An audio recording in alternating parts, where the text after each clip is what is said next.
this is not just like a regular Ultimate Fighter. That's not what this is, dude. This is not like a regular Ultimate Fighter.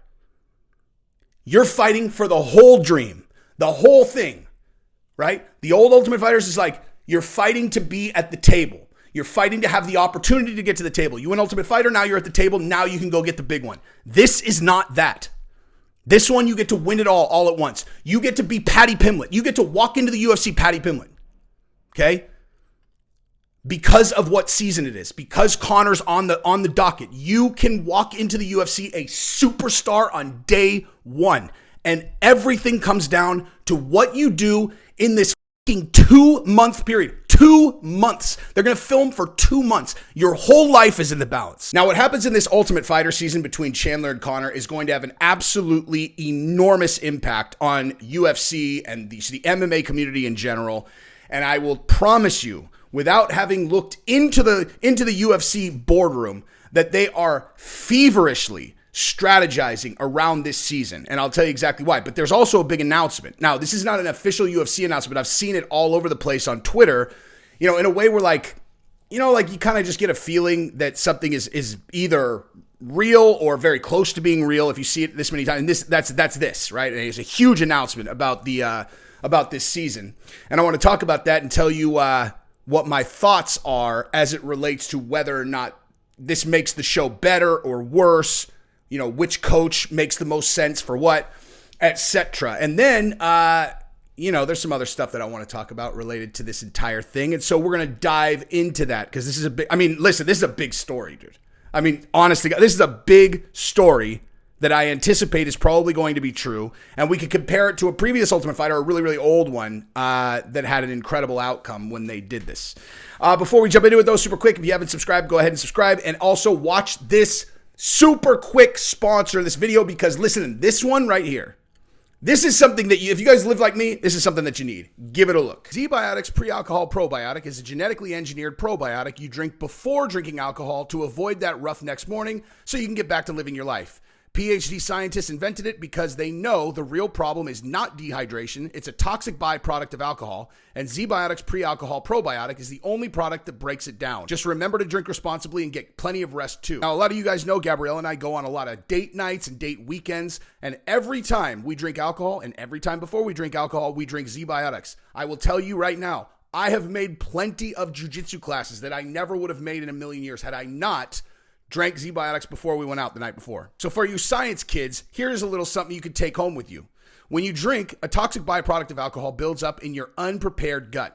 It's this byproduct, not dehydration, that causes you to feel terrible the day after drinking. ZBiotic produces an enzyme like the one your liver uses to break down this byproduct. Now get 15% off your first order of ZBiotics Pre-Alcohol Probiotic by clicking the link in the description box and use my code JesseOnFire at checkout. Go to zbiotics.com/JesseOnFire or scan the QR code on the screen right now and get 15% off your first order. This is a sick logo too. All right, so now the meat and potatoes of this video. So what's the announcement? Okay, so the announcement is that the UFC, and let me just actually qualify this.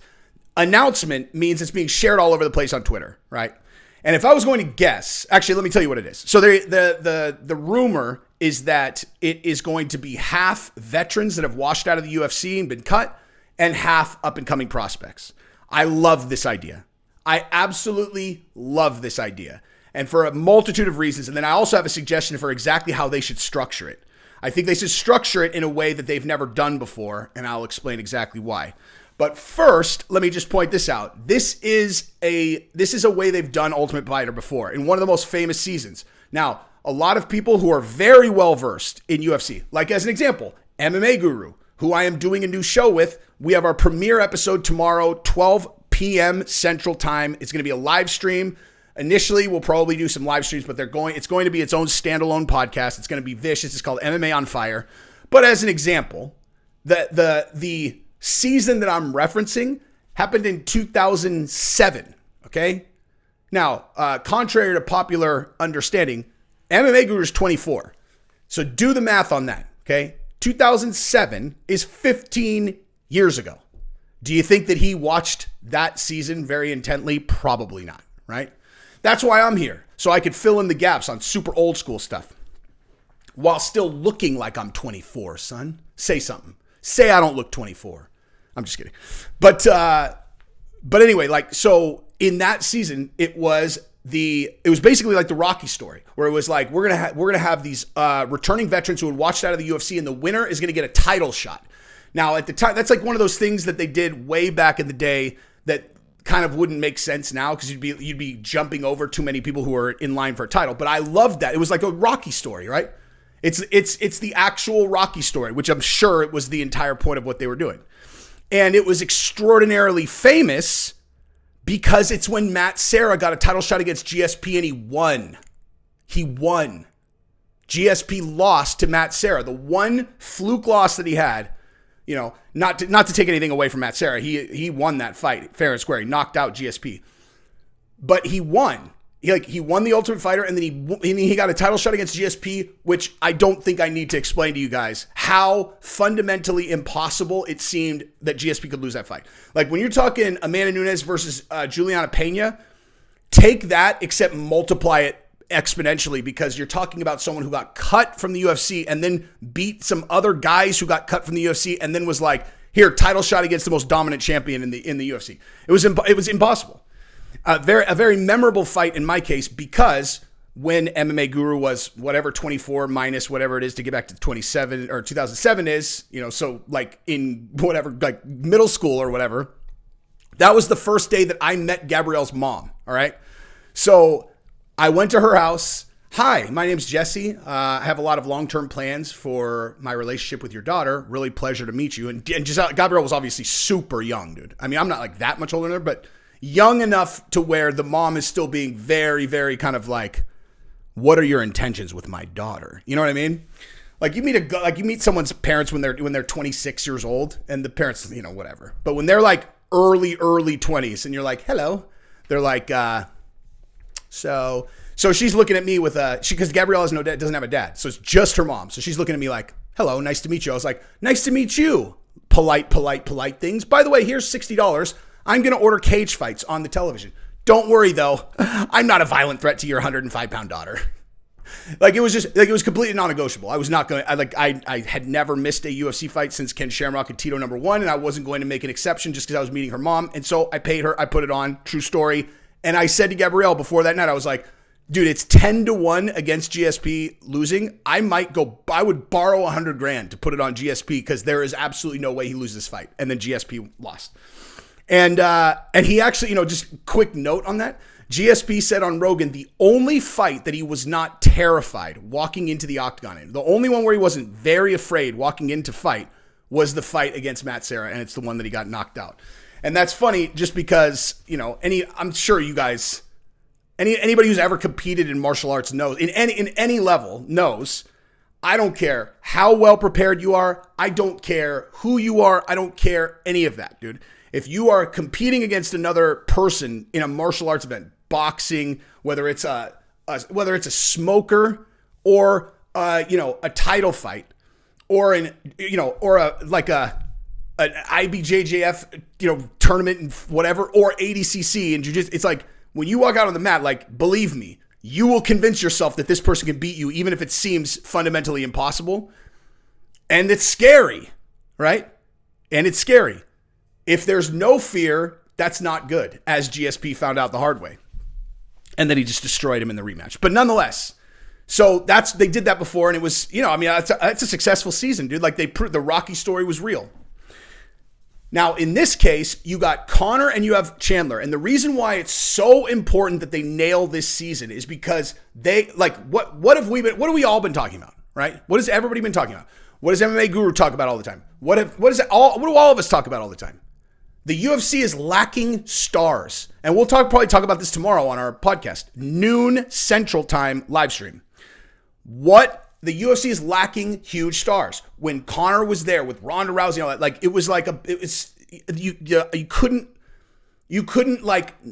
there was always this enormous event on the way, right? And it's built around the stars. That's the point I was making yesterday about the Islam Makhachev marketing thing. It's like the UFC, you think the UFC has changed the way that they market fighters? It's like when Conor and Ronda were doing it and it was blowing up, it's because they were enormous stars. So the UFC pouring gasoline on them turned it into these huge events. If you don't have that fire, there's nothing you can do. The UFC is lacking big stars. And right now you have Conor McGregor and Michael Chandler, who has more potential than any other prospect to become a fire, a huge fire on its own.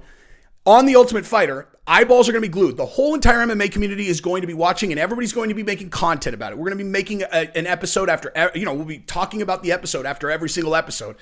And the UFC has to capitalize on this attention, and they know that, of course. If I know that, they know that. I'm not going to teach them anything about marketing, UFC or what good opportunities to blow up the sport are, obviously. But what I can say is that, I can have an opinion on what the best way to manage this season is. And so I love the idea of doing some veterans and some prospects, especially because there are so many awesome fighters that just got on a bad run and washed out. Like, dude, if someone chinks your confidence, like if your confidence gets rattled, you can have an incredible fighter that loses 3 or 4 in a row, not because they're not even championship caliber, but just because they got what? God, I'm trying not to swear. Mind effed. They got mind effed. They lost their confidence and they started losing. And like the best way I can put into perspective how important that part of the game is think about like in baseball, okay? Some of the best hitters in the world go on crazy slumps where they cannot hit the ball. And if they do hit the ball, it's a pop to the shortstop. People are like, man, when's he going to snap out of this slump, man? There are some catchers that these are major league catchers, dude, or guys at the very, very top of the sport. They just like the absolute best, baseball catchers you could be who get it in their head and they can't throw the ball back to the pitcher. It's like they can't do it. Some kind of mental thing happens. They go like this and the ball goes over there. Or if you're a golfer, you get the shanks. This I know personally. I have gotten the shanks before. It is, it's hard to even explain how infuriating it is because you only get the shanks if you're a good enough player to where the shanks are a thing, Like if you're not a good golfer, then, shanking the ball out there just looks like you're having a kind of rough day versus you're a person who shoots in the low 80s, high 70s, and all of a sudden, like you're hitting the ball off the hosel and it's like going directly to the right. And you're like, I don't understand what just happened. You slow it down. You do your swing what feels like exactly like you always do. And it's just shooting off to the right or going like it's insane. So the psychological game can get in the way of anybody. And so you have guys who are potentially championship caliber. They get on a bad run that lasts 18 months and they wash out of the UFC. They go, they fight, they get their confidence back, and now they could potentially be championship caliber guys, and now they get their chance. And these guys, this is why I love those guys, or why I love the dynamic, is because you have the up-and-comer guys who are inspired, dude. Like, they're like, this is, finally, I'm here, I'm going to do it. The phase 1 Conor McGregor guys, right? Now, obviously, he's an extreme example, but I'm talking about that kind of energy. They're on a cloud to like they're the chosen one, dude. They've worked the hardest. They did like this is it for them. They made it, and they're going to fulfill the dream. Okay, there's that energy, and then there's the other side, the guys who are the veterans who are going to be training and fighting with the proverbial knife at their throat. Like this is different for them. They know it's all on the line now. An up-and-coming prospect can do the like, I'm the chosen one thing, and then reality hits and it's like, okay, whatever, and then they have to change the way that they think, and they can potentially rebuild themselves and then end up in the UFC. The guys who have washed out of the UFC, they've done this ride. They were on the cloud. They were the chosen one. It was all coming together for them, and it all fell apart, and they got cut. And now they had to put their face in the grindstone. They had to grind, work hard, get their skills better, get their confidence back. And now they're getting a second chance. And they know there's no third chance. There is not a third chance for them. They can either make this work. They can rise from the ashes like a phoenix, or it could turn out that it was an actual dream. It was just a dream. It wasn't real. The whole thing wasn't real. It was just something they created in their mind. Their destiny was not real. It was a lie they told themselves. And now that the lie has blown up, they're faced with the rest of their life having no confidence in anything that they feel confident about, because they believed more than anything that was going to happen for them, and it didn't. And so they literally have a razor blade at their throat every single day while they're training, when they fight, all of that. So you have the two sides of the motivation, the motivation, scale or whatever. It's like those two things are very different. Very different. Inspiring on the destiny, or what are they going to do with a knife against their throat? I love that, dude. Now, here's the other thing that I was saying about structuring it is I would imagine, like, I think the way that they proposed it was going to be veterans versus prospects. I don't think they should do that. I think that they should mix them all up. And I'll tell you exactly why. Because as much as you have Conor and you have Chandler, right, which are going to be the two most charismatic coaches that you've ever had on the show together, without a shred of, absolutely without a doubt. Absolutely without a doubt. These are going to be the two best coaches that you've ever, they would be the best coaches individually, and they're on their own show together, okay? You can't build the entire show around the coaches without building the personality of the fighters, of course. And you have to be surgical with who you put on this show because the upside, like, man, I hadn't even thought about this. If you get on the Ultimate Fighter on this season, do you understand what your potential is? Do you have any idea the opportunity that is going to be in front of you if you are a fighter that ends up on this season? Like, do you understand how big an opportunity this is? Okay? Michael Chandler is a UFC fighter. He is a star. He is an incredible success. He's one of these guys that is like, walk it like you talk it, and look at where it got him, right? Even Chandler, to wrap his brain around the opportunity, it's like you almost have to put it in this way of, it's like I heard him say, he's like, it doesn't even seem real yet. And it's like, let me put it in perspective for you. Nate Diaz made $40,000 for the fight that he had right before he fought Conor. He made $10 million for the fight that he had after the fight with Conor in the rematch. And he's been the biggest star in the UFC since. 40 grand. That's how big of a draw he was. And then since then, he's been the biggest star in the UFC. Chandler's going to be Conor's opposite on Ultimate Fighter in an entire season. If he capitalizes on this opportunity and then he wins, there's no objective metric to where you can even start to measure what his trajectory will be if he capitalizes all the way on this opportunity.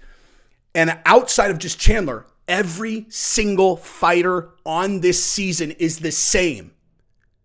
All of you guys, every single one of the guys that ends up cast on this season, it is impossible to put into words what the opportunity is for them. You are standing next to Conor McGregor, multiple episodes. If you get your fight game in order, I'm talking, dude, prepare to fight, of course. Get prepared to be insane on the microphone. And I'm not talking about fake, dude. People, like, the fake thing will get you to a certain point. You can play a character, whatever. I'm saying learn to talk from your gut, dude. Like, say what you actually think, and just any like that feeling that people get when they have something they want to say, but they get anxiety. They're like, I don't know if I should share a thing like that. Fuck that, dude. Bury that. Put that shit into a fucking closet and lock it forever. Say exactly what you're feeling as you're going through that experience with no inhibitions. There should not be any kind of inhibition. Just say it all. Get on the microphone and say it how you feel it. Like the way that you feel it, where it's overflowing. Say it into the microphone. Be as honest as you've ever been. That's what people will respond to.